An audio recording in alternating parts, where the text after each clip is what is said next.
Obviously, in uniform, I have my equipment on. It's a little easier for me to go hands-on than you all, and I'm sure it's something that you'd like to avoid, going home without a black eye most nights. Mm-hmm.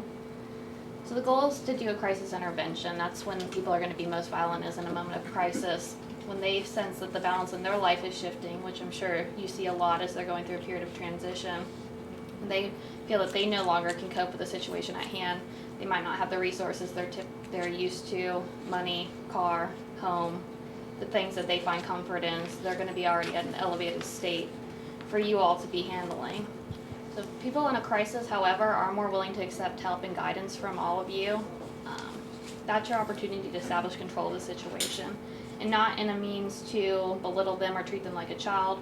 Just you're in a better mental state to be handling that crisis for them at that moment. So take the initiative and just establish that you are in control. Your role during the crisis is just mental health first aid. You're not their doctor. You're not there to solve what's happened in years past or what's going to happen in the future. You're just there to solve the problem at hand and hopefully get them back down to a level state of mind. Again, just focus on the current problem, not any underlying disorder that might be going on or an underlying issue that they're having. Although I'm sure they'll address it during the time. Use that as kind of your background to get more information out of them, and it'll remain having a calm conversation, hopefully, to allow you guys to move forward. Your focus is going to be solving the crisis for the client, so that in no way is anyone else harmed, you all aren't harmed, and they're able to get the help they receive. A great way to do that is by shifting them away from the situation at hand. If they're having a moment in the hallway where they're escalated, moving them to a room, moving them anywhere else is going to put them already in a different state of mind. When they're in that moment of control, they feel they've now conquered that hallway, that room, whatever it may be that they've started having the crisis in, so they need to be taken out of that. It'll put them at a moment of discomfort, and you're now in control. You establish where you want the conversation to take place. You'll see as officers come in, we'll direct them, can you step over here with me? Put it as a question. They'll think that they're still in control, but really you're just redirecting. However, if you see that they have clenched fists, they're pacing the floor, they're looking for ways out, you see their eyes are darting around the room, it's the fight or flight. They're either going to escalate the situation and they're going to go hands-on if you're in their way, or that's their way of coping with violence. So disengage. If you see them start pounding their fists against themselves, it's probably time to just walk away. They're going to get violent. No matter what you do, you probably can't control them at that point. For you all, it's very important to be empathetic. It's different than being sympathetic. Empathy, you're trying to show them that you can put yourself in that moment. You want to understand where they're coming from, but never. I see a lot of officers come into a point where maybe a person's upset that they've lost their home. Well, you can say, oh, well, I understand that, but did you ever lose your home? They're going to catch on real quick that you've never gone through that same experience, and they might sense that as not being genuine. So really be sincere with your advice through your individual communication. Instead, if they are upset about losing their home, you could say something, well, I see that you're really upset. Is that how you're feeling right now? Kind of redirect it, see what they're feeling. They'll tell you, yes, that's how I feel, or they'll say, no, I'm really angry about this. They'll direct you to how they're feeling. And then have acceptance for it. No one wants to feel like the odd man out. They probably already are feeling awkward, embarrassed that they just threw this temper tantrum somewhere and that other adults are witnessing it. So really just try and allow them to have a moment, empathize with them. Everyone has a bad day. Move on. Know your physical surroundings during the argument. Don't allow yourself to be backed into a corner of the room. A lot of people in the heat of a moment will start shifting their body position. It's kind of human nature. They'll put themselves at a more aggressive stance and you'll just slowly be backed into the room. You need to have a way of getting out if things do escalate. Keep a non-threatening stance with them at all times. When you square up to a person, it's a nonverbal cue that you're going to be aggressive, you're intimidating them at that point. If you cant your body slightly to one side or the other, just slightly turning it, putting yourself off center, it's, one, will give you reaction time if you need to move, and two, it's less aggressive stance for them. You want to maintain a low and calm tone of voice. There's no need to match their yelling with yelling. If it's like a child in a temper tantrum, if you talk to them quietly, eventually they're going to stop throwing the temper tantrum because they want to hear what you have to say. The same applies for adults. Eventually they'll get tired of screaming, and will be able to maintain your calm tone of voice, and you'll get your point across. Also, isolate the situation from onlookers or other family. They tend to want to put on a performance for people. You'll notice some people will act one way in front of a crowd. You get them out of the room, completely different person. They'll be more likely to focus on what you're saying rather than keeping that I'm the tough guy appearance that most men typically want to do. And then enforce the limits of the situation. You're still in control. If you don't like what they're doing, tell them. If they're pacing the room, you say, can you have a seat? No, I don't want to have a seat. No, have a seat. I mean, you're still in control. Establish that. Don't forget it. You want to be firm with them, but not in a threatening way. Don't overreact to them. A lot of people in a high-stress situation are going to overreact. Everything has to move at 100 miles an hour. It's on your time frame. You're there to fix the problem. Just take it easy. If you need to watch them for a moment and see what they're doing, then so be it. Don't demand obedience. Don't scream at them, calm down. It doesn't usually make anyone calm down. It's just going to get them riled up. Just ask them. If you need a moment, you can have it to allow yourself to calm down. I'd be more than happy to give that to you. Always try and give them the opportunity to take initiative, but still you're suggesting it. Don't get into the power struggle with them. I've seen staff, the patient will tell them, you stop talking, and the staff goes, no, you stop talking, I'm going to get my point across, and then they're just sitting there butting heads for the next 10 minutes. Sometimes it's easier just to let them talk and then you respond to it, because in the end you're trying to solve their problem anyway, so it doesn't really matter what you want to say. Don't take it personally if they're calling you names. They probably will. It's okay. At the end of the day, you go home and it is what it is. It's just part of the job. A big thing is don't make promises that you can't meet. Whatever their demand is, if you really feel that you can't do it, offer an alternative, offer something else. But if you make that false promise and say you go home, the next staff is there to break the news that no, we're not going to do that actually. This is what's going to happen. I see it a lot with people, security guards in particular. They'll get nervous, they'll laugh, or they'll match anger to anger. Try not to. Keeping just a simple tone of voice, and no reaction is better sometimes. Don't provide them with fake or not genuine attention. They'll catch on. I mean, after all, they're still very intelligent people, whether they're able to control their emotion in that high stress situation or not. They're well aware of what's going on. So the 3 goals you have to work on are maintaining the safety and security of everyone involved. Hopefully it doesn't escalate to the point of violence, but if it does, just remove yourself, remove everyone in the area. You don't want to get in a hand-to-hand fight with someone if you're not equipped to do so. Allow the client to tell you their concerns. What is the problem? Yes, they might be screaming and hollering, but at the end of the day, why are you screaming? Why are you getting that angry? And try and fix it. And then you want to prepare the client for what is next and what they're able to expect from you. A lot of people in a crisis situation are having that crisis because they don't know what's coming. Not that you can always predict it, but you can tell them what's going on in that moment, who they're talking to, you if they're not familiar with you, how you're going to be able to help them. Try and provide them with some sense of knowledge. A lot of times just explaining to them what's going on, they'll be able to calm down. During a crisis, usually it has to do with someone that has mental health difficulties or whatnot has gone on in their past experiences, but they might have a altered sense of reality. They're going to be fearful during that, insecure. They might have a difficult time concentrating.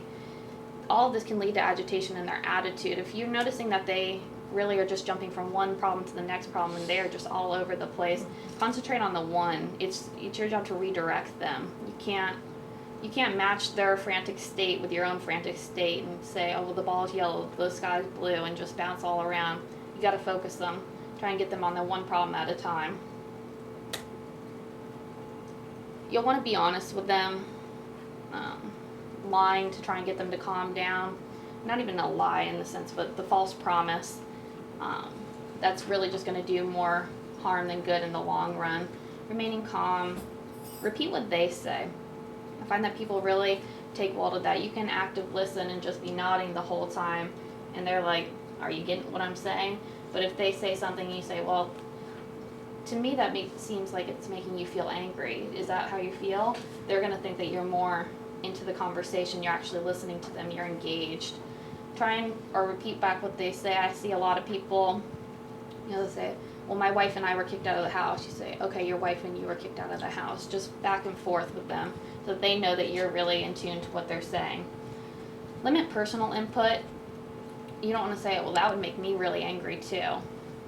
Then they're going to think that you're one-sided in that. And if you're having to mediate between families or two different people that have just gotten in an argument, you don't want to be put on one side or the other. Stay positive with them.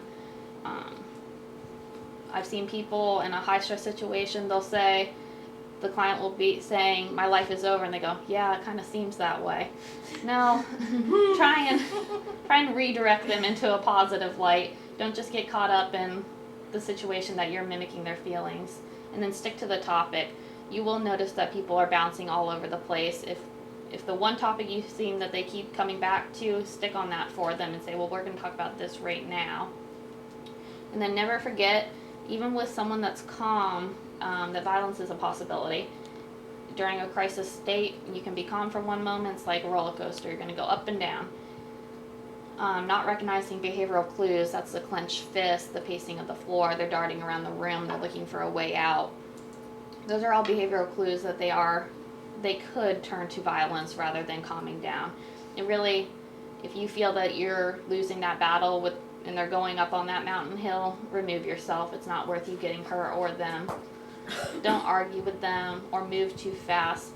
If you're talking really fast, you're moving around the room really fast, you're just going to get them more amped up, and you need to be as calm as possible so that they can mimic that behavior too. And you never want to meet anger with anger. No matter what they call you, you don't want to turn around and lash out toward them. That's just going to spike them right back up. Okay, so kind of what you would do during a crisis situation is introduce yourself. I always like it when people use, for me it's rank, for you guys it would be whatever your job title is. Not in a sense to put yourself off to them, but I'm Officer Arrington. I'm with the Crisis Intervention Team. You can call me Nicole. It allows us to have more of a personal vibe. They know that, I do know what I'm doing with you guys. I'm so-and-so. I've been working here for this long. You can refer to me as, and then if you're not familiar with them, ask them, what can I call you? What's your name? Are you okay with me calling you that if you already know who they are? A lot of the times on the street, we're dealing with the same people over and over again, and I will refer to them by their name, and they'll refer to me as mine, and we have that rapport. It's all about building the rapport. And then you just want to go over, again, the conversation. What you know is going on. If a wife comes up to you and is talking to you about their husband, get the background from her. She'll probably know what's causing her husband to be upset. You can use that into your conversation with him. What you've learned from the individual, you might have a case file on him when he comes in. It'll help you. You'll want to use any background information you have to build that rapport with the client. Half the time when I'm dealing with someone in a crisis situation, I won't even go from there. I'll start off with my name, their name, something they're wearing. Oh, you have a really nice top on today. Oh, I like your perfume. It's distraction. Are you hungry? Would you like anything to eat? Would you like to have a seat? Anything. We don't need to jump right into the problem every time. And usually if I can build a rapport with them right off the bat, we'll end up talking about family, kids, the car they drive, and then we'll get into the problem once they've calmed down. And then summarize again by being an active listener. Just respond to what you're hearing. It'll make them feel more comfortable. Okay. Does anybody have any questions? Are you going to send us the PowerPoint?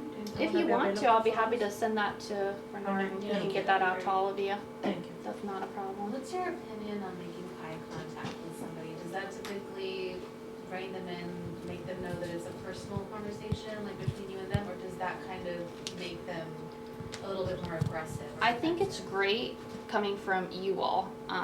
If it was someone on the street that they're having a fight with and they're having eye-on-eye contact, it's probably going to be like a dog. You know, who's going to be more dominant. But with you guys, you're already coming into such a calm situation. They're probably going to look at it as more you're sympathizing with them in that situation. You're really trying to help them rather than you're aggressing toward them. I think it's very important to make eye contact. Definitely. What's the best way to handle if you have, say,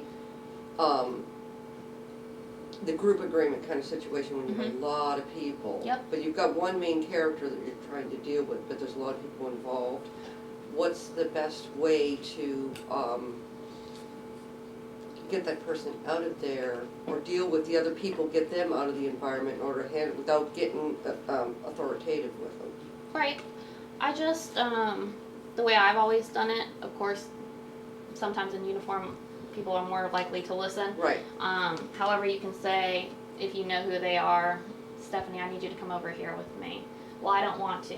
Well, I need you to. I can't hear with all these people around. Put it back on you. Make an excuse for you to have her separated if she seems to be the one spiking it back up.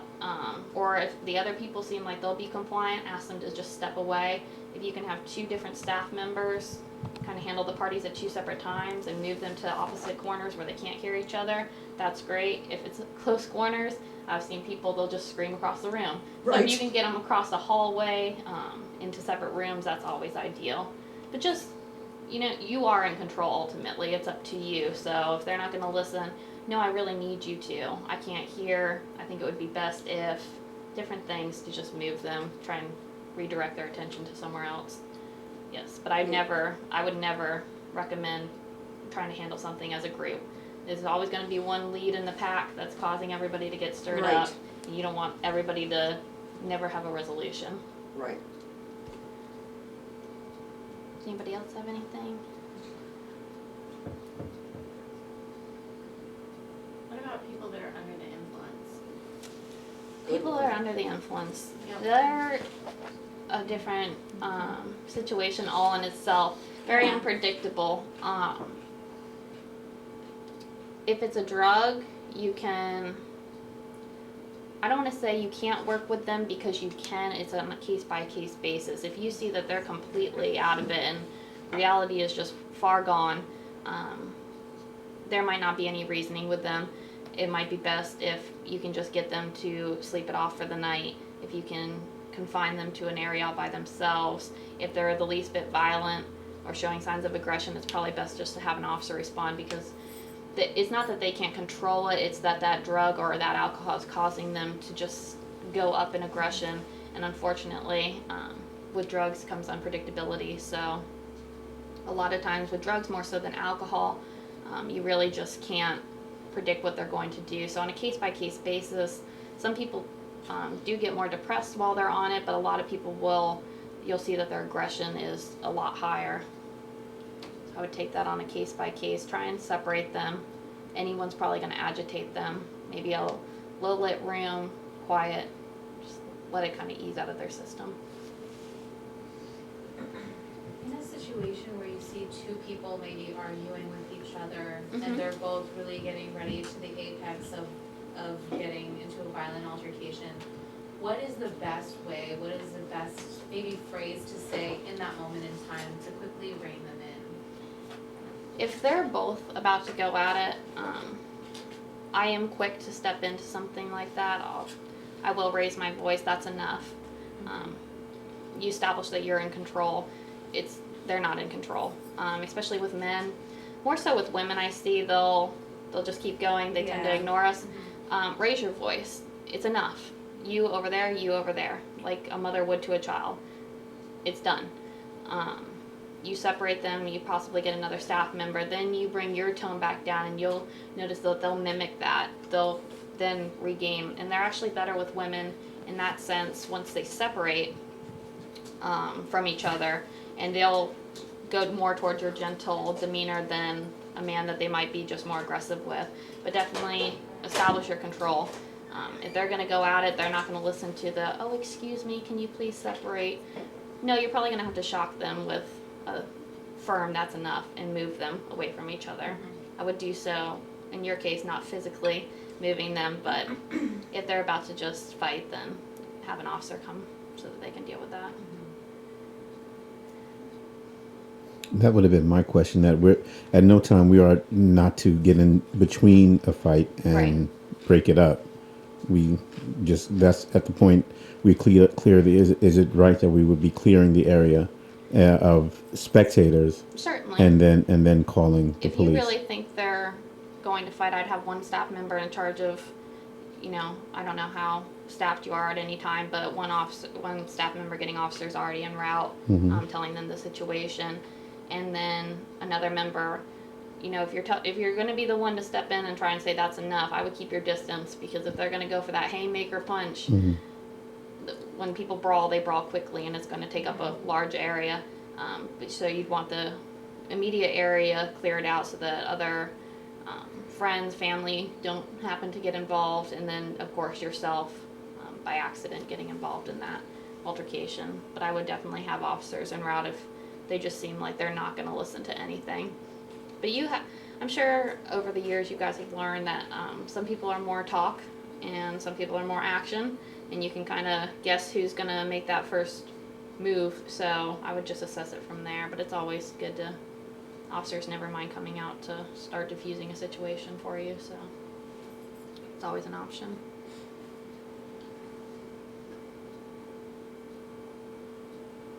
Does anybody have anything? Any questions?